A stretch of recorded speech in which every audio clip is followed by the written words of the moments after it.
Okay, in Rocket League, there are two major things you need to change in order to become the best rank you can and help rank up.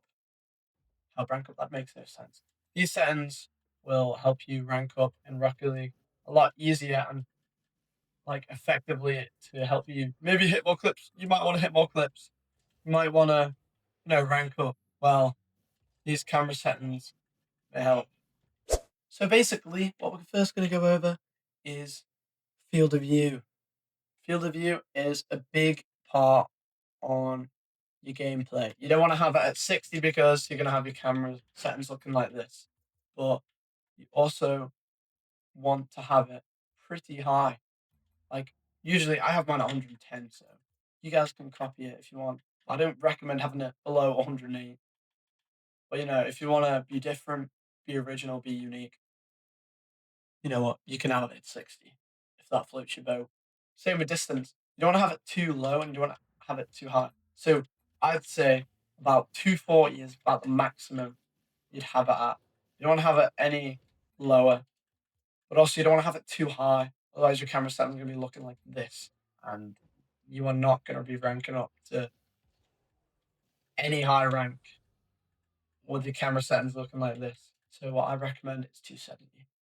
You don't want to have it below 240, and you don't want to have it higher than 280, 290, not 290. You don't want to have it higher than 290.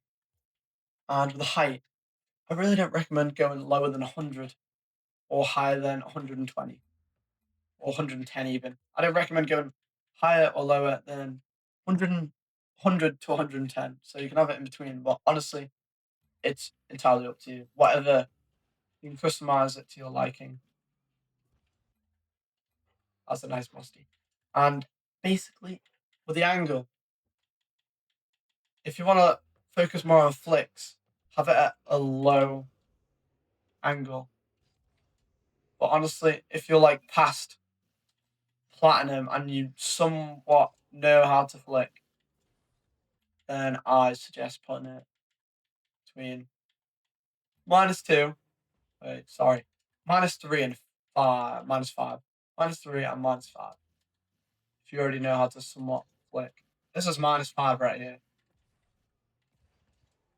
Okay, what a whiff.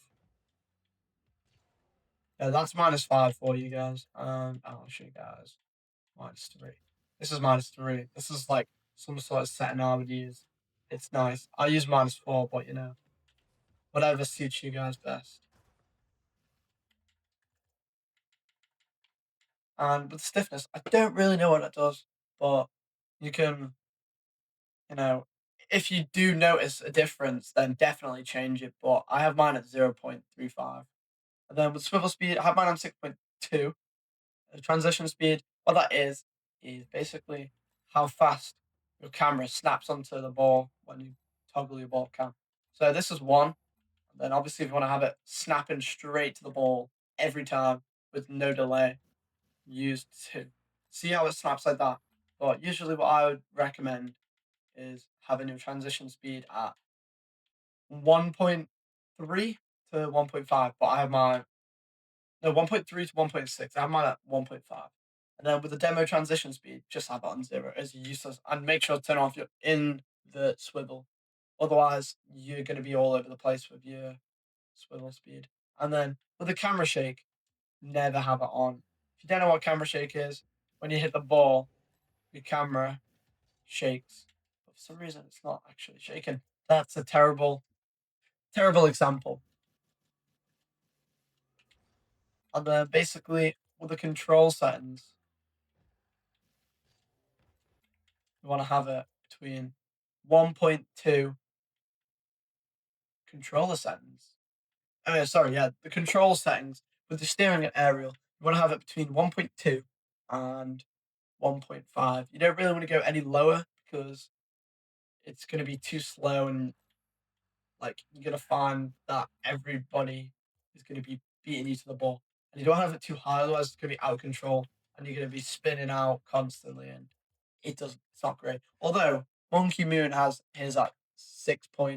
something. I'm not too sure the exact setting that he has it on, but props to him. He made it pro with like a really, really, really sensitive setting. Really sensitive sensitivity is what I meant. And then with the controller dead zone, I don't recommend having it any lower than 0.04 and 0.1, only because you're just constantly gonna be like you're gonna have missed inputs. So you're gonna go to turn to the right and it doesn't register. But basically, with the dodge dead zone, I also don't recommend having it lower than 0.4 and higher than 0.8 because you're going to be going up for an aerial. You're going to be trying to go up for an aerial to, save it or score it, and you're going to backflip. I know that's a big issue for a lot of you Rocket League players because it used to be an issue for me, but I had to customize my settings because I couldn't find any other video that actually, helped me with like to stop backflipping because it just never helped. None of the videos ever helped me. So that's why I thought I don't want to help everybody. Okay, I'm a little bit rusty. I'm not going to say. So, the next one also free play is a big, like, it's a big thing. You know what I said? 10 minutes a day, well, not every day, but every time you come that's your best warm up. Because I can flip reset and a couple weeks ago now, I flip reset quite consistently. But anyways, that kind of sums up the video for today. And if there's any other like settings you guys want me to go over, make sure to let me know. And also, I've hit a few clips of these new settings I've found out myself. And basically, if you want to, check out the clips that also on my channel, they're on my YouTube shorts. I'm going to be posting more. I've only got one video up so far, but just just know there's going to be more. I hope these settings helped you guys. Make sure to like and subscribe. Bye.